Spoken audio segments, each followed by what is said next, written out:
오늘 우리에게 주시는 말씀은 역대하 31장 20절에서부터 32장 1절까지 말씀입니다. 히스기야가 온 유다에 이같이 행하되 그의 하나님 여호와 보시기에 선과 정의와 진실함으로 행하였으니 그가 행하는 모든 일 곧 하나님의 전에 수종드는 일에나 율법에나 계명에나 그의 하나님을 찾고 한 마음으로 행하여 형통하였더라. 이 모든 충성된 일을 한 후에 아수르 왕 사네립이 유다에 들어와서 견고한 성읍들을 향하여 진을 치고 쳐서 점령하고자 한지라. 오늘 이 시간은 개혁은 누가 하는가 라는 제목을 가지고 하나님 말씀을 증거하도록 하겠습니다. 저 여러분이 함께 역대하의 말씀을 읽었는데, 역대하는 역대기를 편의상 상하로 나눠서 쓰여진 책이라 그랬죠. 한 권의 책을 두 권으로 나누면서 상에서는 다윗을 강조했고 하에서는 솔로몬과 그 외 왕조에 대해서 강조를 하는 걸 볼 수 있습니다. 그리고 특징적으로 또 살펴볼 수 있는 게, 열왕기 상하에서는 분명히 분열왕국의 역사가 기록되어졌는데 여기는 분열왕국의 역사는 없고 솔로몬 왕조 이후에 그 외 왕조의 이야기, 그의 아들들 또 그의 아들들에 대한 이야기만 계속 이어져 가는 걸 보게 됩니다. 북이스라엘은 존재하지 않는다는 거죠. 왜 그런가 하고 이 배경을 살펴보니까 이 말씀을 듣는 대상이 하나님께 순종하고 또 하나님께 회개하는 그런 마음을 갖고 바벨론에게 항복했던 후손들, 그때 당시 바벨론이 쳐들어온다고 하는 위협이 있었거든요. 그 위협 속에 이스라엘은 어떤 민족들보다도 민족주의가 강한 민족이에요. 우리 대한민국 사람들도 민족주의가 강하죠. 그렇기 때문에 그 일제 그 압박으로부터 벗어날 수 있었던 건데, 그 못지않게 이스라엘 민족들은 자기 민족 외에 이방 민족을 할례도 받지 않은 짐승과 같은 민족이라고 칭할 정도로 자기 민족에 대한 자의식과 자부심이 엄청났다는 거죠. 그런 그들에게 하나님께서 예레미야를 통해서 전달했던 말씀이 무엇이냐? 너네들이 입술로만 나를 경외하고 마음에서는 멀었다. 그것으로 인하여서 이 남유다는 멸망하게 될 것인데, 이것이 나의 죄라고 여기는 자들은 바벨론에게 항복하라라고 얘기했어요. 여러분들, 바벨론에게 항복하는 게 하나님 뜻이라고 한다면 이들이 그렇게 갖고 있는 자의식과 또 그 민족주의 그 성향을 띄고 봤을 때 이 부분은 혼란을 주기에 충분했다는 거죠. 늘 하나님 말씀에 깨어서 듣지 않았던 자들은 들었던 풍월이나 아니면 관습과 또 하나의 형식에 일관하면서 종교주의에 패착을 보여줬던 사람들은 하나님께서 새롭게 주신 메시지에 대해서 관심을 갖지 못했다는 거예요. 이것이 무엇입니까? 늘 깨어있지 못한 것을 하나님께서 지적하신 거고, 그들은 타락하여서 그들 안에는 뭐예요? 형식만, 껍데기만 남아있는 그런 안타까움이 있었다는 것을 알게 하시는 거예요. 그래서 너희들이 지금이라도 하나님 말씀을 듣는다면 바벨론에게 항복해라. 그랬더니 거짓 선지자가 나타나서 바로 저 이야기는 틀렸습니다. 하나님은 어떤 하나님이십니까? 하나님은 능력이 심히 많으시고 우리를 사랑하고 그리고 그 어떤 것에도 굴하지 않는 하나님 아니십니까? 그 하나님께서 여전히 역사하시기에 바벨론의 멍에를 다 끊어버리실 것입니다. 어떻게 보면 더 힘있죠. 가짜가 더 진짜 같은 아이러니가 있는 그런 모습입니다. 그랬더니 많은 사람들이 어디에 마음이 쏠리겠어요? 가짜의 마음에 다 쏠리게 되는 거예요. 진짜는 초라하죠. 진짜는 오늘날로 얘기하면 나라를 팔아먹는 매국노가, 우리나라 상황을 보게 되면 친일파가 되라고 하는 건데, 이걸 어떻게 감수하냐는 거예요. 말씀을 의지하는 자만 이것이 나의 죄 때문에 바벨론의 침략을 허락했습니다 라고 항복하며 나간다는 거예요. 그런데 대부분의 사람은 뭐예요? 거짓된 그 메시지를 듣고 하나님은 나를 버리시지 않을 거야. 하나님은 결코 나를 놓지 않을 거야. 오늘날 이렇게 생각하는 사람들 많아요. 죄악대로 자기 멋대로 살아가면서 하나님이 나를 가만히 두지 않으실 거야. 하나님이 나를 끝까지 책임져 주실 거야. 여러분들 이런 생각이 나를 영벌에 들어가게 하는 거예요. 성경에서 이야기하는 하나님이 사랑이 없다는 게 아니에요. 그 사랑의 하나님은 죄를 참지 않으시는 분이에요. 다만 우리를 길이 참고 인내하시는 것은 여러분들을 구원하셔야 되기 때문에 참고 기다리는 것일 뿐, 죄에 대해서는 관대함이 없는 분이에요. 그런데 내가 하나님 두기를 마음에 싫어하고 죄를 일삼으면서 하나님은 사랑의 하나님이니까 나를 구원할 거야 라고 하는 그런 막연한 생각으로는 여러분들을 지켜드릴 수가 없다는 거예요. 오늘 이 메시지를 통해서 살펴봐야 되는 게 무엇이냐? 그때 당시에 결국에 하나님께 순종한 사람들만 어떻게 됐을까요? 바벨론의 포로로 붙잡혀가서 70년 동안 거기서 살았고, 그 70년 동안 살면서 그들이 예레미야의 말씀을 통해서 늘 소망했던 게 뭐예요? 여러분들 성경에 보게 되면 다니엘도 70년이 지났다고 하면서 하나님 앞에 기도하는 그런 내용이 나옵니다. 그것처럼 다니엘뿐만 아니라 살아남은 하나님께 순종하고 포로로 붙잡혀간 자들이 또 후손이 그 메시지를 듣고 하나님 회복시켜 주시옵소서 늘 기도했다는 거예요. 그리고 정말 말씀하신 대로 70년 만에 어떤 일이 일어났어요? 자신의 고토로 다시 이스라엘로 돌아가는 엄청난 역사를 경험하면서 하나님은 약속하시고 이루시는 살아계신 하나님인 것을 그들이 경험하게 됩니다. 그런데 약속했던 그 땅으로 돌아와서 보니까 어떤 일이 있었을 것 같아요? 자신들이 꿈꾸며 그리던 나라는 없어요. 와서 보니까 성전도 무너졌고 하나님의 임재의 상징 하나님의 성전도 무너졌고 성벽도 허물어졌으며 짐승의 배설물이나 또 온전하지 못한 폐허와 그리고 집이 있다고 한다면 다른 이방 잡족들이 거기를 차지하여서 자신의 땅인 것처럼 기득권을 차지하고 어떻게 보면 주인인 이스라엘 백성들이 들어왔을 때 텃세를 부리며 또 그들을 고발하는 억울한 일이 계속되어지는 상황이었다는 거예요.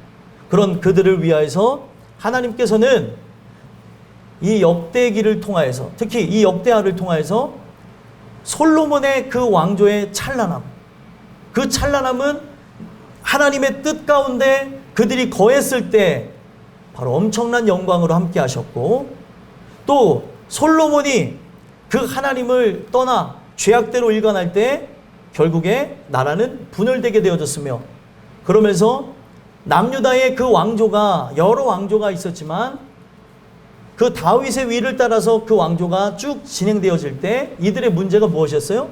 어떤 이들은 하나님 앞에 순종함으로 영광을 나갔지만 불순종하는 걸 통하여서 악한 왕, 하나님 보시기에 패역한 일들을 저지르며 나갔다는 거예요. 그걸 통하여서 결국에 어떻게 됐습니까? 남유다가 멸망했다는 것을 역대기에 특히 역대하의 기술에 놓으면서 우리가 지금 하나님의 은혜로 그 약속하심을 따라 돌아왔습니다. 우리가 이 하나님을 의지하고 하나님을 경외하고 경배하고 나간다면 하나님께서 다윗 왕조처럼 그리고 솔로몬 왕조처럼 우리를 다시 찬란하게 꽃피우게 하실 것입니다. 그런 차원에서 이 역대기를 썼고 그러면서 중간중간에 그 죄에 대한 내용은 간소화했지만 그 내용들에 대해서 넣어놓은 이유가 무엇이에요? 우리가 하나님의 뜻을 거역하고 나간다면 우리는 또다시 포로로 붙잡혀가고 또 그들의 침략으로 인해서 가족들을 잃어버리고 죽게 되어지며 고통의 나날이 될 것입니다. 그러면 우리는 그러면 어떤 길을 가야 될까요? 이런 측면에서 역대기가 쓰여졌다는 거예요. 오늘도 이 본문을 보시면 누가 나오냐? 여러 왕이 있지만 우리가 이 본문을 통해서 채택한 왕은 선왕 중에 선왕인 히스기야 왕에 대해서 살펴보려고 해요. 히스기야 왕은 하나님을 뜨겁게 사랑했던 자로서 자신의 아버지와 같은 길을 걷지 않아요. 자신의 아버지는 이스라엘 전역에, 남유다 전역에 뭐가 들어오겠어요? 우상숭배가 들어와서 하나님을 기만하며 겉으로는 하나님을 경외한다고 하지만 마음에서는 잡신들을 모시고 자기의 번영을 위해서, 인간적인 성공을 위해서 나가는 그런 사람들의 모습이 그려집니다. 그래가지고 히스기야 아버지를 중심으로 해서 많은 사람들은 타락하게 되어졌고, 그 타락한 아버지 밑에서 히스기야는 자라났던 것이죠.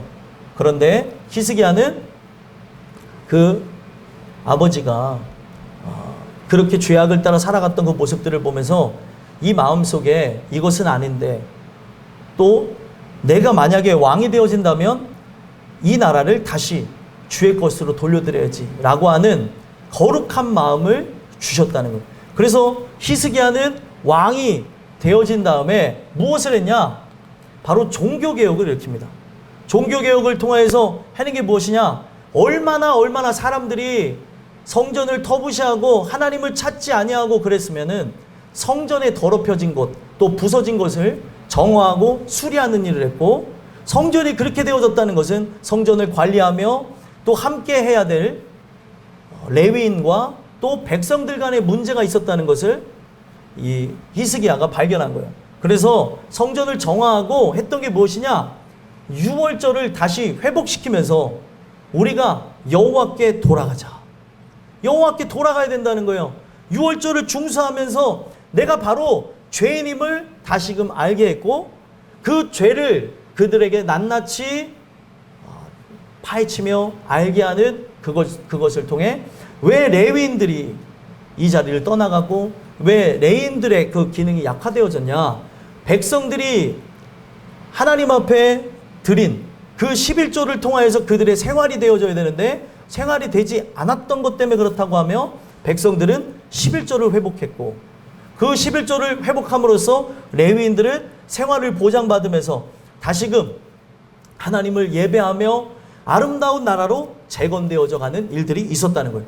그것뿐만 아니라 각 가정에 여러 가지 죄악된 주상들이, 여러 가지 우상들이 막 도사리고 있었는데 이것을 여러분들이 아는 히스기야가 개혁을 함으로 다 갈아엎습니다. 그가 어떤 마음이 있었기 때문에 이러한 개혁을 했는지 한번 성경을 통해서 보면은 20절 한번 읽어볼까요? 히스기야가 어떤 마음을 갖고 유다를 통치하며 이끌었는지 20절 한번 읽어보겠습니다. 시작. 히스기야가 온 유다에 이같이 행하되 그의 하나님 여호와 보시기에 선과 정의와 진실함으로 행하였으니. 아멘. 히스기야가 온 유다에 이같이 행하되, 먼저 왕부터 하나님 앞에 바로 세워지고 그 왕이 모범이 되어지고 그 왕을 필두로 해서 모든 유다 백성들에게 이것이 하나의 정책이요 따라가야 되는 큰 일임을 알게 하면서 하나님이 보시기에 아름다운 뭐부터 행합니까? 선부터 행했다는 거예요. 그의 하나님 여호와 보시기에 선을 행했다. 선이 무엇일까요? 선. 선이라고 하는 것은 토부라는 단어가 있었어요. 토부. 좋다라는 단어예요. 좋다. 그러면 뭐가 좋은 것이냐? 바로 하나님의 뜻대로 하는 것이 좋은 것이죠. 하나님 보시기에 좋은 것을 해야 선인 거예요. 아무리 사람이 보기에 선이라고 여기는 거라고 생각될지라도 하나님 보시기에 가증한 것이면 그거는 악입니다. 근데 오늘날 여러분들이 바로 아셔야 되는 게 무엇이에요? 오늘날 많은 사람들이 사람을 기쁘게 하기 위해서 사람의 눈을 의식하며 사람 보기에 자기의 환심을 얻게 하기 위해서 사람 보기에 선을 행하는 사람들이 있어요. 성경은 이야기합니다. 하나님을 기쁘게 하랴, 사람을 기쁘게 하랴. 오늘 여러분들은 하나님의 기쁘심을 위해서 나가야 되는 거예요. 하나님이 얘기하는 참선이 무엇입니까? 바로 인간이 아름다운 형상으로 회복되어지는 거죠. 창조되어진 그 창조의 원형으로 회복되어지는 거예요. 예수 그리스도의 십자가 그 죽음과 함께 그들은 다시금 태어나는 새롭게 되어지는 존재로 변화하는 것을 강조하는 거라는 겁니다. 이것을 바로 히스기야는 정책 중에 정책이라고 펼치면서 하나님 보시기에 선, 사람들의 입맛을 맞추는 것이 아닌, 그때 당시에 불만이 있을지라도 사람들이 이해하지 못한다 할지라도 오직 하나님의 기쁨을 위하여서 이와 같은 선을 행했다는 것. 저는 그렇습니다. 시대가 점점 악하면 악해질수록 우리는 성경으로 돌아가는 게 맞고, 이 성경의 가르침을 반박하며 반대하는 자들은 교회를 떠날 수밖에 없어요. 이거를 여러분들 머리뿐만 아니라 마음속에 새기셔야 돼요. 아, 내가 성경을 반대하게 되면은 이 교회에 함께 식구가 될 수 없구나. 여러분들이 이건 아셔야 돼요. 내가 그것에 대해서 동의는 하나 마음이 동하지 않는 것까지는 이거는 받아줄 수 있는 거예요. 그런데 성경에 이야기하는 부분을 거부하거나 반박하고 대항한다? 함께할 식구가 아닌 거죠. 이단자가 이 안에 있는 거나 다름이 없는 거예요. 성경이 그렇게 우리에게 가르치시고 말씀하고 있다고 한다면 오늘 우리는 내 생각과 완전히 다르고 이게 사회적인 인본주의에 입각한 생각하고는 반대되는 개념이라고 한다 할지라도 우리는 하나님의 뜻을 따라서 순종하며 나가야 된다. 그래서 늘 말씀에 깨어있는 자만 마지막 시대에도 비합리적으로 보인다 할지라도 하나님 보시기에 좋은 선을 세워가는 일들을 행한다는 거예요. 저는 여러분들이 늘 말씀 가운데 깨어있는 자로 그랬으면 좋겠고요. 그렇기 때문에 그때 당시에 히스기야 이후에, 그리고 이제 남유다 그 멸망 말미에 갔을 때 예레미야가 등장했을 때, 예레미야가 바벨론에게 항복하라고 했을 때 그게 뭐예요? 하나님 보시기에 선이에요. 너의 죄를 인정하고 이 죄로 인하여서 저들의 침략이 일어났다는 걸 인정하라는 거예요. 근데 사람들이 보기에 그동안 들었던 풍월로 봤을 때는 잘못된 것 같잖아요. 늘 깨어있고 말씀과 함께하지 않으면 우리는 사람이 보기에 좋은 선을 위하여서 악행을 저지르고 나간다는 거예요. 오늘 여러분들이 이 말씀을 통해서 정말 하나님이 주시는 은혜 속에 나아가는 자가 맞다면 사람이 보기에 선을 행하는 것이 아니라 하나님 여호와 보시기에 선을 행하며 나가는 여러분들이 되시길 간절히 소망합니다. 그리고 또 어떤 것을 했대요? 정의를 행했다. 정의는 무엇이냐? 바로 아샤르라는 단어인데 올곧다라는 거예요. 이것은 어떤 의미를 갖고 있는 거냐? 우리가 한 길밖에 없어요. 다른 어떤 방도가 있다고 하면 좋겠지만 한 길, 성경을 통하여서 하나님을 만나고 말씀을 통하여서 하나님을 만나고 내 생각을 내려놓고 오직 예수라고 하는 길만을 열어놨다는 거죠. 그 길로 나가야 되는 거죠. 정도의 길로 나가는 거죠. 아무리 빨리 가는 것 같다 할지라도 편법이나 요행을 요구하지 않는다는 거예요. 근데 세상은 어떻게 해요? 자기의 성공을 위해서 편법과 요행과 그리고 자기 처세술과 또 자기의 어떤 그 스펙 쌓기에 많은 그 시간을 두고 나가는 걸 보게 되어지는데, 성경은 우리가 주님 뜻대로 나간다고 하는 것은 주님이 걸어가신 길, 주님이 만들어 놓으신 길, 십자가의 길을 걷는 거다라는 걸 얘기하는 거예요. 방법이 없어요.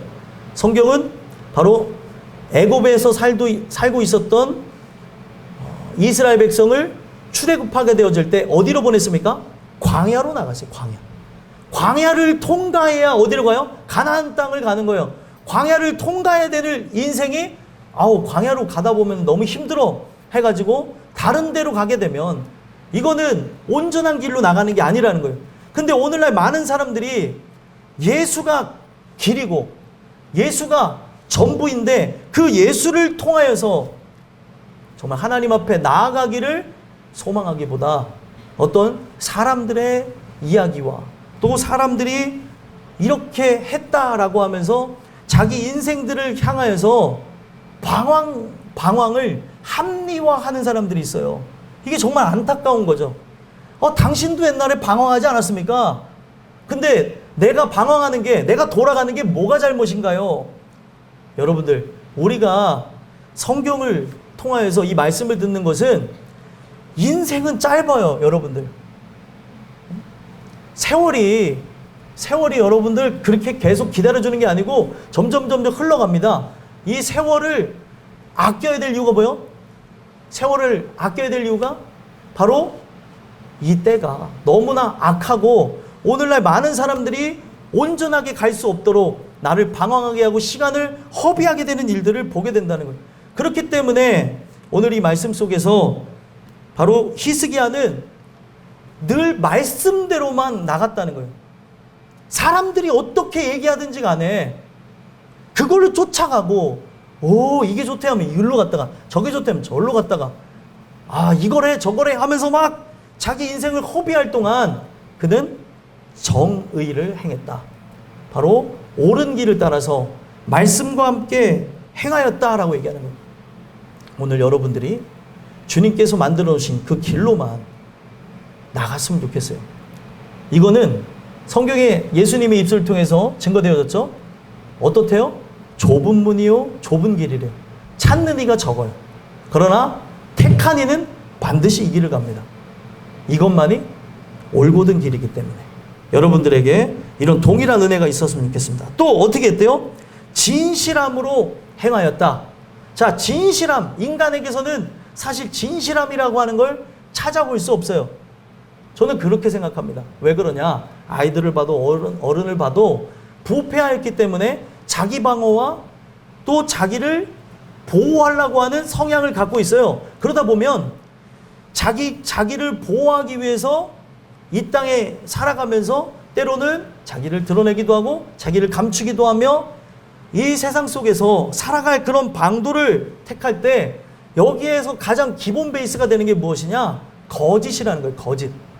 화가 나도 화가 안 난 척, 슬퍼도 기쁜 척, 기뻐도 슬픈 척, 다 연기하고 살아가요. 그렇지 않아요? 저는 어떤 것 같아요? 슬픈 것 같아요? 기쁜 것 같아요? 모르겠죠? 네. 또 아픈 것 같아요? 안 아픈 것 같아요? 네. 잘 모르겠죠? 네. 이런 부분에서 사람은 자기를 자꾸 감추려고 하는 어떤 선한 의도든 악한 의도든 자기를 드러내려고도 하겠지만 숨기려고 하는 것으로 사람은 기본적으로 진실하지 않아요. 이거는 부패했기 때문에 나오는 자연스러운 현상이라는 거죠. 그런데 여기에 신기한 게 히스기야는 어떻대요? 진실함으로 행했다는 거예요. 그러면 사람은 원래 거짓을 입삼고 죄악을 계속 지어나가면서 하나님 보시기에 가증스러운 것들을 행해나가는 게 인간이지만 히스기야처럼 진실함으로 행할 수도 있구나라는 걸 보여주는 거죠. 이 진실함이 어떻게 인간에게서 나타나는 것이냐? 진리 가운데 붙어 있을 때 가능하다는 거예요. 진리 가운데. 그래서 성경은 겸손이 뭐라고 얘기해요? 성경이 말하는 겸손은 하나님 말씀에 붙어 있는 것이라고 얘기해요. 하나님 말씀에 붙어 있으므로 주님, 나에게 선한 것이 하나도 없습니다. 보소서 주님 찬양도 있잖아요. 나에게 선한 것 하나도 없습니다. 여러분들이 내가 정말 선하지 않은 것을 깨달아야 변화가 시작되어지는 거예요. 근데 인간이 이러한 은혜를 자꾸 거부하고 자기를 감추고 자기는 아닌 척하며 그렇게 살아가니까, 그렇기 때문에 우리에게 필요한 게 뭐라고 제가 늘 말씀드려요. 계기가 필요한 거예요. 하나님의 적절한 징계가 있어야지만 사생자가 아니기에 그 징계를 통해 아, 내가 속았구나. 아, 내가 잘못된 생각을 갖고 살았구나. 내가 주님 은혜로 살아야지. 이런 부분에서 깨어나는 일들이 일어난다는 거예요. 그래서 여기에 진실함으로 행했다는 이 말은 히스기야가 뭐에 붙어 있었다고요? 진리에 붙어 있었다는 걸 얘기하는 거예요. 말씀에 붙어 있었다. 자, 여러분들 보세요. 진리가 무엇입니까? 세상이 말하는 진리는 불변하지 않는 걸 진리라고 얘기하죠. 변하지 않는 것. 여러분들, 하나님은 진실하신 분이에요. 근데 진실하신 분이 변하지 않으니까 바로 그분이 행하시는 모든 것이 진리다라고 얘기하는 거예요. 그래서 우리가 그 하나님의 그 뜻 가운데 함께 동행하며 나가게 되어지면 진실하지 않은 나에게서 진실함이라는 게 나타나게 된다는 거예요. 이게 굉장히 중요한 부분이죠. 인간이 정말 하나님 보시기에 그런 아름다운 그런 모습이 나타나게 되는데 이것이 바로 하나님의 그 믿음, 그 하나님의 그 역사하심에 붙어 있을 때 이것이 가능하다는 거예요. 진실함이라고 하는 이 단어가 바로 아만이라는 단어에서 나왔거든요. 아만은 세우다, 확고하게 하시다, 지탱하게 하다, 양육한다 이런 단어예요. 그래서 이것을 통해서 어떻게 보면은 파생되어서 나가는 우리가 흔히 아는 단어가 믿음이라는 단어예요. 믿음. 하나님 자체가 바로 어떤 분이세요? 하나님 자체가 미쁘신 분. 미쁘시다라고 하는 요즘에 쓰지 않는 표현인데 미쁘다고 하는 이 표현이 영원토록 진실하다. 거짓이 없다라고 하는 표현이에요. 믿을 만하다라고 하는 걸 미쁘다고 하는데 그 하나님이 바로 믿을 만하지 못하고 죄악투성이고 더러움으로 나가는 나를 부여잡고 믿음에서 믿음에 이르게 함으로 의인이 되게 하신다. 무엇을 의지함으로요? 바로 하나님의 의가 되는 예수 그리스도의 십자가의 공로를 의지함으로 우리는 변화가 시작되게 된다. 오늘 이 나누는 이야기를 통해서 히스기야가 그런 진실함으로 행했던 이유는 진리 가운데 거했기 때문에, 진리 가운데 자유함을 얻었기 때문에, 그 진리로 인하여서 늘 충만함이 있었기 때문에 그 진리를 통해서 그 삶 속에 진실함이 사람들에게 묻어났다는 거예요. 하나님 보시기에. 오늘 여러분들이 바로 그런 은혜의 사람들이 됐으면 좋겠습니다. 또 어떤 것을 했습니까? 성전에서 그가 행한 일에 대해서 21절에 얘기하는데 함께 읽어보겠습니다. 시작. 그가 행하는 모든 일 곧 하나님의 전에 수종드는 일이나 율법에나 계명에나 그의 하나님을 찾고 한 마음으로 행하여 형통하였더라. 아멘. 여기 보면 신기한 단어가 있죠. 그가 행하는 모든 일 해서 그거에 대한 수식어가 쭉 붙었어요. 모든 일이 무엇인지에 대해 설명을 하는데 하나님 전에 수종드는 일, 하나님 전에서 여러분들이 각자 소임이 있죠. 직분이 있죠. 또 직분이 없다고 여러분들이 한들 학생으로 성도로 또 하나님이 뜻 가운데 주님의 뜻을 이행하는 자들로 부르셨죠. 거기서 섬기는 일에 최선을 다했대요. 섬기는 일에. 여러분들이 이 자리에 온 것은 바로 이 예배를 통해 하나님께 내 자신을 올려드리기 위해서 나온 거예요. 그런데 이 예배를 드리는 어떤 사람들을 보면은 이 예배에 대한 저는 횟수를 갖고 얘기하는 게 아니에요. 중심이 어디 있느냐를 보자는 거예요. 중심. 여러 상황에 의해서 주일만 나오는 사람도 있을 수 있습니다. 근데 그 주일만 나오는 사람이 정말 더욱 예배를 사모하는 그런 마음이 진실함으로 예배드리는 사람이라면 있을까요? 없을까요? 여러 상황이 따라주지를 않아요. 그런데 그 주일만 나오는 사람이 그 심령 속에서 더욱 은혜로 살고픈 마음이 있다면 하나님은 그 중심을 보시고 그가 드리는 한 번의 예배도 기쁘게 받으시고 그가 살아가는 인생의 연한이 길어지면 길어질수록 하나님께서는 어떤 특정한 계기와 변화를 통해서 더욱 삶의 예배와 또 이 주중에 여러 예배들을 참여할 수 있도록 하나님께서 길을 여십니다. 그렇게 나오는 사람과 한 번의 예배를 드릴 때 억지로 도살장에 끌려오듯이 시간도 맞추지도 않아요. 그냥 왔다가 아무 생각 없이 가는 사람과 어떻게 같을 수 있냐는 거예요. 그래서 예배의 횟수가 구원을 받는 거하고는 상관은 없습니다. 하지만 하나님은 모든 것의 의도를 아신다잖아요. 그게 무섭지 않아요? 내가 지금 이 예배를 드릴 때 어떤 마음의 의도를 갖고 나왔는지 하나님은 아신다니까요. 근데 사람은 그냥 자꾸 자기 당착, 자기의 최면을 거는 거예요. 내가 이 자리에 나왔으니까 괜찮아. 아유, 늦었어도 나는 왔다 갔잖아. 그러면서 자기에게 마음에 평안함을 주는 거예요. 면죄부를 주는 거예요. 예배는 면죄부가 아닙니다. 예배를 통해서 여러분들 자신이 드려져야 되는 거예요. 하나님을 만나야 되는 건데 만나고픈 마음도 없으면서 거짓을 일삼으면서 하나님을 찾는다고 거짓말이에요. 찾고자 하는 자는 예배 드리는 태도부터 다르고 눈빛도 다르고 그리고 그 예배에 그 소망함이 드러납니다. 찬양할 때든지 기도할 때든지 말씀을 들을 때든지 어떤 그런 여러 방해 요소 있는 거 알아요. 하지만 이런 모든 부분들이 하나님이 여러분들의 의도를 아신다니까요. 저의 의도를 아신다니까요.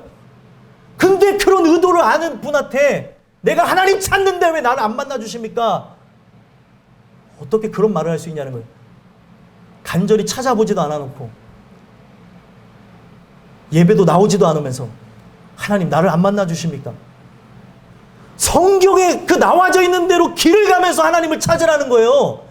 그 하나님의 길대로 나가지도 않으면서 하나님한테 하나님 왜 이렇게 하세요? 왜 이런 방법으로 하십니까? 이거는 피조물이 아직도 자기가 신의 위치에 올라갔다고 하는 것을 알지 못한 채 하나님과 동일한 협상 테이블에서 하나님의 뜻을 꺾어버리려고 그러고 내 마음대로 하려고 하는 것이 있는 거예요. 오늘 여러분들이 이 예배 나온 것은 살아있는 예물로 내 자신을 드리기 위해서 있는 거예요. 이 예배가 한 번을 드린다 할지라도 하나님 앞에 온전하게 드려져야 6일의 삶 또한 여러 가지 일들을 인하여서 여러분들 예배에 못 나왔을지라도 삶의 예배는 지속되어지면서 이 부분에서 주님의 사랑이 나에게 끊어지지 않기를 바라며 말씀을 또 보고 또 영상을 통해 접하고 또 듣고 또 말씀을 보는 게 당연한 일이지 이것이 절단되어진 채 이것이 하나도 나타나지 않은 채 주님을 찾는다. 거짓이라는 거예요.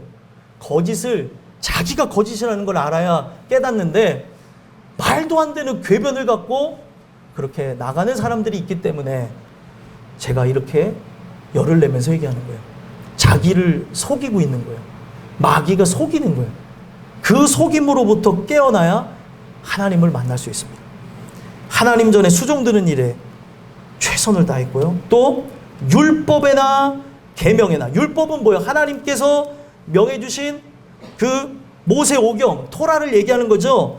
이 말씀 자체를 늘 소망하면서 늘 함께하면서 살았다는 걸 얘기하고 계명은 뭐예요? 명령이에요. 그가 명령하신 그 뜻에 따라서 그는 어떻게 했대요? 율법에나 계명에 나와져 있는 걸 토대로 바로 하나님을 찾았다. 자, 율법이라고 하는 이 단어는 토라라고 하는데 토라라고 하는 이 단어는 야라라는 단어를 썼어요. 야라가 뭐냐면 어떤 특정 장소를 가리킨다는 거예요. 그러면 율법과 계명, 이 하나님에 대한 성경을 우리가 더욱더 가까이 하고 말씀을 듣고 의지하며 나가면 바로 이 말씀을 통해서 나아가게 되는 특정 장소가 말씀을 듣는 중에 말씀을 붙잡고 기도하는 중에 떠오르게 되는데 거기가 어디냐? 십자가 밑인 거예요. 그래서 십자가 밑에 나가서 하나님을 찾는 거예요. 어떤 존재로서요? 죄인으로서. 근데 하나님을 찾는다고 하는데 죄인으로서 찾는 게 아니고 호기심. 교회 나오니까 이것이 우리 집의 방침이니까 기독교 집안이니까 그런 것으로 하나님을 만나는 게 아니에요. 그렇게 유치하고 그냥 하나님 계세요? 하나님 저 만나주세요. 이런 걸로 만나는 거라고 한다면 아니 우리가 왜 이 말씀을 읽고 또 말씀을 듣고 하겠습니까? 그 말씀을 읽고 들음으로 제일 중요한 게 뭐예요? 나 자신의 변화가 일어나야 되는데 죄인이라는 거를 인식하고 그 무게를 느끼고 깨닫게 되어질 때 진짜 하나님을 찾게 되는 거예요. 표면적으로 성경에 보면 표면적 유대인과 이면적 유대인이 있어요. 이 얘기가 뭐냐면 표면적으로는 기독교인이 맞아요. 예배 자리에도 앉아 있을 수 있어요. 그리고 어떨 때는 뭐 기분 좋으면 찬양도 크게 하기도 하고 해요. 표면적 유대인, 바로 표면적 그리스도인의 모습이에요. 이면적 바로 유대인 그리스도인은 어떻게 하냐? 이 예배가 생명이라고 여기고 앉아있는 거에만 치중하고 여기에 만족감을 누리는 게 아니라 오늘 나에게 주시는 말씀이 뭔지, 나에게 주시는 일용할 양식이 나에게 있는지, 그 일용할 양식이라고 하는 게 뭐예요? 은혜라고 제가 말씀드렸죠. 주중에 유튜브에 올린 거 보신 분들은 알겠지만 유튜브에 제가 올렸습니다. 일용할 양식을 구하고 있냐고요. 우리가 그냥 이 땅에서 먹고 마셔야 될 것들은 이미 있어야 될 걸 아신대요. 일용할 양식은 다른 게 아니고 하늘로부터 바로 그 당일날 배달되어지는 생명의 만나, 바로 그 영의 양식이 있어야 내가 산다는 거예요. 이거를 위해서 살아가야 되는데 이런 게 없는데 이런 것을 찾아야 되는지도 모르는데, 그리고 성경이 바로 이 말씀을 전하는 저부터 돌아보게 하고 말씀을 듣게 되는 모든 그 대상자에 이르기까지 표면적 그리스도인이냐 이면적 그리스도인이냐 돌아보게 하는데 아무 생각 없이 이 자리에 앉아있으니까 나는 그리스도인이야, 나는 기독교인이야, 나중에 어떻게 되겠지. 그런 사람은 100% 지옥 갑니다. 아무런 변화가 없이 하나님의 콜링도 느끼지 못하고 그냥 이 자리에 표면적으로 앉아있는 사람이 변화가 일어날 거라고 생각하지 마세요. 그렇기 때문에 제가 늘 기도하는 게 뭐냐? 계기를 달라고 하는 거예요. 저 오만하고 또 세상의 생각으로 또 여러 가지 잘못되어진 사상으로 꽉 차 있는 저 생각, 마음을 부숴주세요. 하나님 계기를 주세요. 기도합니다. 계속 기도하고 있으니까 여러분들의 가정 속에, 일들 속에, 삶 속에 일들이 시작될 걸 볼 거예요. 저는 확신합니다. 여러 사람들을 위해서 기도하는데 만약에 이런 부분을 반박하고 하나님을 거부하고 나가는 모습이 뚜렷하게, 시간이 지날수록 은혜로 나온 사람이 있고 거부하며 나가는 사람의 모습이 뚜렷하게 제 눈에 보입니다. 어떻게 기도를 안 할 수가 있어요? 기도하고 있기 때문에 택한 자면 계기가 나타날 거예요. 그 계기를 통해 그가 하나님의 택정한 영혼이면 항복하는 날이 옵니다. 이거를 꼭 그렇게 가야 되는 것이 좋은 게 아니잖아요. 그렇기 때문에 이 말씀을 드리는 거예요. 이 말씀을 듣고 깨닫고 돌아오면 삶의 많은 고통과 괴로움 그리고 아픔 없이 돌아오는 게 얼마나 행복입니까? 그렇죠? 물론 구원받음으로 이 모든 것을 씻겨 나가는 것이라고 하겠지만 그렇게 돌아오기보다 지금 세월을 아끼며 더욱 하나님의 영광을 위해 우리가 소망하는 마음 갖고 나가자고 이 메시지를 주는 거예요. 그래서 결국에 이 율법과 이 계명에 있는 바로 한 장소인 바로 예수님을 만나는 장소 십자가 밑에 나가 죄인 되어진 자로서 하나님을 찾는 거예요. 죄인은 진짜 하나님의 은혜를 통해서 죄인 되어진 자는 들쑥날쑥하지 않아요. 여러분들 이 얘기가 뭔지 아십니까? 죄에 대한 무게를 느끼는 사람은 예배를 기피할 수가 없어요. 예배만이 생명이 들어올 수 있는 유일한 시간인데 어떻게 그 시간을 그냥 허투루 보내고 때우고 가겠습니까? 절대 그런 일이 일어나지 않아요. 그 예배에 대한 태도가 달라지고 이 예배를 왜 나오라고 하는지 이게 사랑이구나라는 걸 알죠. 강요가 아니고 사랑하기 때문에 돌아가지 말라고 얘기하는 거예요. 근데 이거를 강요라고 해버리니 말도 안 되는 허투루 얘기하는 세상에 이야기하는 어줍잖은 인권을 갖고 여기서 이야기를 해버리니 그 영혼은 나락으로 떨어지는 거예요.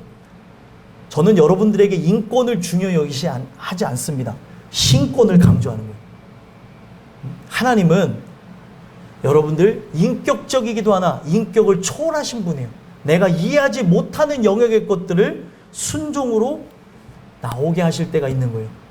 근데 이것을 그냥 세상이 말하는 인격적으로 존중? 그 영혼을 존중하니까 제가 이 메시지를 드리는 거예요. 살라고. 돌아가지 말라고. 그래서 그 하나님을 찾고 어떻게 한대요? 한 마음으로 행하여 형통하였더라. 제가 이렇게까지 열을 내는 이유가, 제가 열정을 다하는 이유가, 힘이 없는데도 이렇게까지 목소리를 피치를 높이면서 하는 이유가 뭔지 아십니까? 이 교회가 한 마음 한 뜻 한 곳을 봐야 돼요. 교회에서 선포되어진 말씀에 순종하십시오. 그 말씀에 따라서 이야기하셨으면 좋겠고, 그 말씀에 반박할 거 있으면 성경을 갖고 반박하세요. 여러분들의 생각 갖고 이건 아닌데 라고 하지 마시고 성경 갖고 얘기하자는 거예요. 성경 갖고. 성경이 지금 우리를 이끌고 가시잖아요. 그 말씀에 의해서 한 마음으로 합쳐져야 되는 거예요. 일심 한 마음. 그래야지만 이 교회가 이 마지막 시대에 보존되어지고 가는데, 그 한 마음으로 나가자는 의도를 파악하지 못하고 제가 하는 거를 과하다고 생각하고 이것을 사랑이라고 생각하지 않고 나간다면, 저를 이상하게 바라본다면 저는 황당할 수밖에 없는 거예요. 왜 그렇습니까? 성경은 이것도 다 가르쳐 주세요. 마귀에게 속고 있고 이 사랑이 아직 알아지지 않았기 때문에, 그렇기 때문에 그렇다는 것도 압니다. 그렇기 때문에 다시금 말씀드리는 거예요. 이 모든 것은 사랑에 의해서 여러분들에게 전달드리는 거라는 거죠.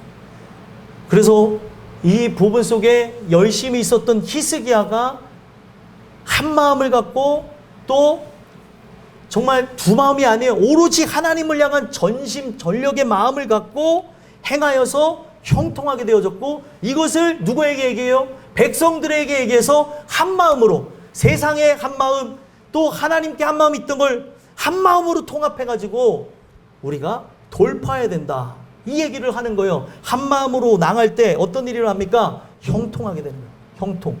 형통은 뭐예요? 문제가 없다는 게 아니에요. 시험이 없다는 게 아니에요. 질병이 여러분들을 괴롭히지 않는다는 게 아닙니다. 망하지 않는다는 게 아니에요. 어떤 일이 있을지라도 형통이라는 단어는 찰나라는 단어인데 돌파하게 하신다는 거예요. 돌파하게 되어지는, 이거를 지나가게 하고 이것을 넘어서 갈 수 있는 힘을 주신다는 거죠. 이런 은혜가 여러분들에게 있었으면 좋겠어요. 이런 마음을 갖고 바로 누가 개혁을 했어요? 바로 히스기야가 개혁을 했고, 그 다음에 아이러니한 일이 일어납니다. 이렇게 충성하며 정말 하나님 앞에 개혁을 했는데 어떤 일이 일어나요? 바로 1절 읽어보겠습니다. 32장 1절 마지막입니다. 읽어보겠습니다. 시작. 이 모든 충성된 일을 한 후에 아스루 왕 사네립이 유다에 들어와서 견고한 성읍들을 향하여 진을 치고 쳐서 점령하고자 한지라. 아멘. 여러분들 보세요. 참 희한한 게, 지금 하나님의 은혜 받은 한 사람에 의해서 개혁이 일어나죠. 이것이 하나의 정책이 되어집니다. 지금도 비슷한 일이 일어나요. 은혜 받은 한 사람에 의해서 가정의 정책이 바뀌어요. 개혁이 일어납니다. 주님 뜻대로 살아야 돼요. 우리가 다시금 11조로 회복해야 됩니다. 우리가 주님 은혜로 다시 두려워하며 나가야 됩니다. 이러한 일들이 나타나고 있다는 거죠. 그런데 이런 부분 속에서 하나님께서 진정한 개혁을 일으키시고자 바로 히스기야가 하는 이 개혁을, 순종하며 하는 이 개혁을 완성시키고자 어떤 일들을 하느냐, 바로 아수르 왕 사네립이 침공을 하게 됩니다. 아수르 왕 사네립이 침공해갖고 어떤 일이 일어납니까? 유다에 들어와서 견고한 성읍들을 향하여 진을 치고 쳐서 점령하고자 한다. 좀 이해가 안 되죠? 정말 개혁을 하려고 했는데, 더 열심으로 신앙생활을 하려고 했는데 어떤 일이 일어나요? 지금 이방 군대의 침략이 있고, 또 어떻게 보면 우리가 열심으로 나가려고 했더니 여러 사건과 사고 일들이 터지는 거예요. 마귀는 가만히 있지는 않습니다. 근데 하나님께서는 마귀는 이렇게 개혁을 하면 더 난리를 쳐가지고 이러한 위협을 가하는 일들을 통해 하나님은 끝까지 자신의 일을 진행하시는데, 이것을 완벽하게 승리로 가져가시는데 어떤 일이 일어났을 것 같아요? 이것이 바로 나라의 정책이었죠. 이것이 은혜를 받은 여러분들의 가정의 정책일 수 있어요. 개혁합시다. 우리가 은혜로 가야 됩니다. 성경으로 돌아갑시다. 예배드립시다. 이런 부분이 한 사람을 통해서 가정으로, 또 교회로, 또 직장으로, 사회로 번져 나갈 거라고 저는 믿습니다. 그럴 때 이것이 힘에 의해서 마음으로는 원치 않는데 이 자리에 그냥 가정의 평화를 위해서 앉아있는 사람들도 있을 수도 있고, 그리고 여러 부분에 의해서 그냥 태어나 보니 기독교 집안이다 보니까 마음과 생각이 없는데도 앉아 있을 수도 있고, 여러 생각에 의해서 분명 히스기야 마음 같지 않고 이렇게 이 방향성을 집안이 추구하니, 교회가 추구하니 나갑시다라고 하는 사람이 더 대다수였다는 거예요. 그때 당시에도. 지금도 마찬가지예요. 한 사람이 끌고 가는 경우가 있고 그 한 사람에 의해서 그 사랑이 번져가는 걸 보기도 합니다. 근데 어찌됐든 아직까지는 이런 것이 동화되지 않아서, 또 아직까지 성령의 역사를 통해서 번져나가지 않아서 한 사람만 깨어있을 시에 어떤 일들이 일어나냐, 이런 소리, 이렇게까지 해야 되냐, 저렇게까지 해야 되냐, 내비로 돌아, 그게 주권이 있지 않냐, 이렇게 나가다 보면은 언젠가 계기가 있겠지. 이게 여러분들 사랑하지 않는 말이라니까요. 그 계기를 여러분들의 남편이, 아내가, 자녀가 보기를 원하세요? 이 계기가 어떤 줄 알고 그렇게 하시냐는 거예요. 이 계기는 거의 죽기 직전까지 갔다가 살리는 건데 그렇게까지 하기를 원하셔서 지금 그러는 겁니까? 성경을 우리가 바로 알아야 되는 이유가, 하나님이 다루시는 계기는 하나님만이 멈출 수 있고 하나님만이 세울 수 있고 하나님만이 이루실 수 있는 거예요. 사람이 어떻게 할 수 있는 게 아니라니까요. 그래서 오늘 이 말씀을 통해서 인격적으로 여러분들을 세우시고 변화시키고자 말씀을 드리고 있는데, 왜 이 말씀을 거부하고 세상 길로 나가려는 거예요? 계기가 더 필요합니까? 아니라는 거죠. 근데 그때 당시에 이렇게 히스기야가 나가는데도 여러 반박과 막 겉으로는 반박하지 못해요. 속에서 부급을 끓고 억지로 하는 이것 때문에 하나님은 일부러 의도적으로, 이 사탄이는 항상 하나님을 거역하고 대항하잖아요. 그가 하는 그걸 불의의 도구로 역사하는 걸 통해서 하나님의 일을 더욱 영광스럽게 바꿔버립니다. 어떤 일이 일어났을까요? 사내립이 쳐들어와서 예루살렘만 남겨놓고 다 초토화하고 거기를 포위해버립니다. 그 예루살렘을 포위하기까지 어떤 일이 있었냐? 각 집안에 그들이 들어가서 다 쑥대밭을 만들고, 그들이 섬기고 사랑했던 주상들을 깨뜨리고, 또 그들이 정말 의지하며 점점 내 마음속에 이렇게 하면은 나의 노후는, 또 나의 직업은, 나의 인생은 괜찮겠지라고 하면서 계획했던 모든 것들을 바로 아수르 군대가 들어와서 다 수포로 돌려버립니다. 그 이유가 뭐예요? 하나님을 의지하는 척하고 하나님을 의지하지 않고 세상을 의지하고 우상을 숭배하고 나갔다는 걸 알게 하시기 위해서 다 부숴버려요. 다 부숴버려요. 그래서 일부러 의도적으로 여기서 얘기하는 게, 유다 성읍을 어떻게 표현하고 있어요? 견고한 성읍이라고 얘기하고, 견고한 성읍들을 향하여서 바로 아수르 왕 사네립이 진을 치고 쳐서 점령하고자 한지라, 바로 이 남유다를 표현하기를 어떻게 표현하고 있어요? 견고한 성읍이래요. 이 견고하다고 하는 게 인간의 힘으로는 도저히 무너뜨릴 수 없는 그런 의미를 갖고 있어요. 바차를 하는 단어인데, 자기가 생각할 때 요새를 만들고 또 난공불락의 이 벽을 쌓아가지고, 성벽을 쌓아가지고 절대 어떤 것도 침범해 오지 않겠지. 어떤 사람은 이것을 자기의 인생이라고 여기고, 그 인생 속에 나의 성공, 나의 자산, 그리고 나의 건강, 또 나의 능력, 여러 부분에서 이런 부분은 내가 철저하게 준비했기 때문에 절대로 무너지지 않아 라고 하며 자기의 인본주의적인 사고방식을 갖고 간 그 모든 것을 무너뜨리기 시작하는 거예요. 그래서 나중에 점령하고자 한지라, 점령이라고 하는 단어가 뭐냐? 박하라고 하는 건데, 쪼개버리고 쪼개서 나눠버린다는 거예요. 그래서 이 나눠서 자기 안에 분할이 되어지는 이런 부분도 뜻하고 있지만, 이 박하를 통해서 나눈다고 하는 게 어떤 의미냐? 이 하나님께서 남유다를 침공하도록 그냥 두심을 통해서 나눠지게 되는데 어떤 일이 일어났을까요?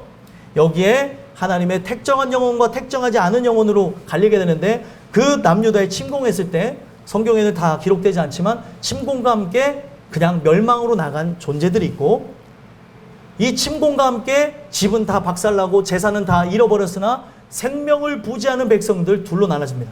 거기서 멸망을 당한 사람들은 심판을 당한 거고, 거기에서 생명을 부지한 사람들을 성경은 뭐라고 얘기하냐? 징계를 받았다고 얘기해요. 자기가 의지하고 믿었던 모든 것들이 다 박살나는 거예요. 내가 세상신을 의지하고 세상을 사랑하고 나갔다는 것을 정말 하나님 앞에 말로 회개한 게 아니라면은 다 버려야 되는데 아직도 집에 숨겨놓는 거예요. 아, 이게 얼만데? 이게 어느 건데? 이걸 어떻게 갖다 부셔? 그러니까 하나님이 이걸 못하니까 군대를 쳐들어와 갖고 다 박살내는 거예요. 내가 의지하고 사랑했던 모든 것들을 다 한순간에 수포가 되어서 날아가 버립니다. 그리고 뭐만 남아요? 자기 생명만 남아요. 그런 상태에서 예루살렘까지 포위가 되어지고 이 악이 조롱하는 수위가 최고조로 나가서 건드리지 말아야 될 하나님의 성호를 더럽힙니다. 하나님이 살아있다고 한다면 내가 이렇게 다 때려 부수고 들어왔는데 가만히 있었겠냐? 내가 여러 나라를 침공해서 그 신들을 모독하고 내가 다 불태우고 발로 밟고 했는데도 아무 이상이 없었는데 너희 신도 마찬가지 아니냐? 너희 신이 살아있느냐? 조롱을 했더니 여기서 누가 마음이 뜨거워졌는지 아십니까? 히스기야가 하나님 앞에 이 옷을 동여매고 기도합니다. 하나님, 당신은 살아계신 하나님 아니십니까? 사시는 하나님 아니십니까? 당신의 살아계심을 보여주세요. 기도했더니 어떤 일이 일어났을 것 같아요? 하루아침에 아수르 군대에 18만 5천 명이 단번에 죽어버려요. 하루아침에 죽어버리니까 얼마나 무서워요.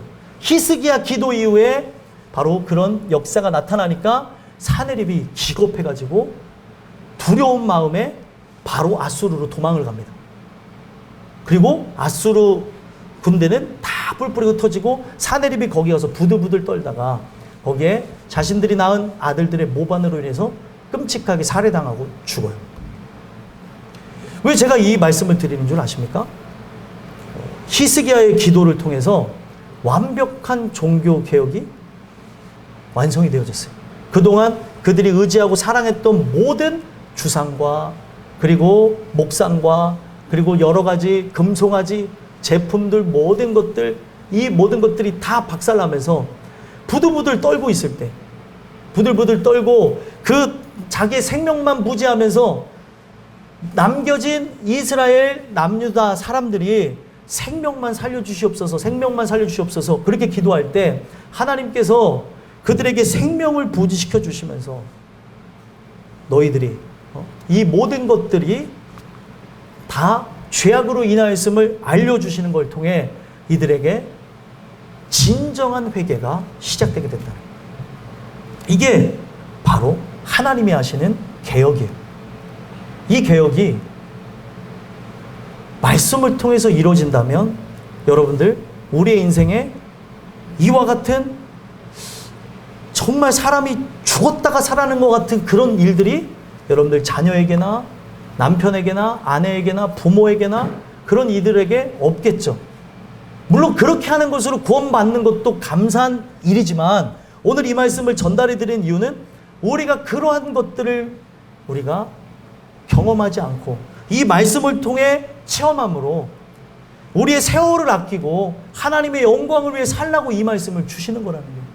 오늘 이 말씀이 여러분들 안에 새겨짐으로 여러분들은 말씀을 통해서 농부가 여러분들의 심령의 땅을 기경하고 세우는 일들을 봤으면 좋겠어요. 개혁은 누가 합니까? 하나님이 하십니다. 오늘 이 역사를 통해서 얘기하는 게 뭐예요? 히스기야 한 사람이 기도하는 걸 통해서 각 가정에 개혁이 일어납니다. 깨어있는 한 사람들이 가정에서 기도하는 것으로 가정이, 직장이, 사회가 변화가 일어날 것이고요. 깨어있는 땅끝교회 식구들이 기도하는 걸 통해서 또 제가 여러분들을 향하여서 사랑의 마음을 갖고 기도하는 걸 통해서 개혁이 저는 반드시 이루어질 거라고 저는 믿습니다. 이 개혁이 아름답게 진행되게 되기를 간절히 소망합니다. 기도하겠습니다. 하나님 감사합니다.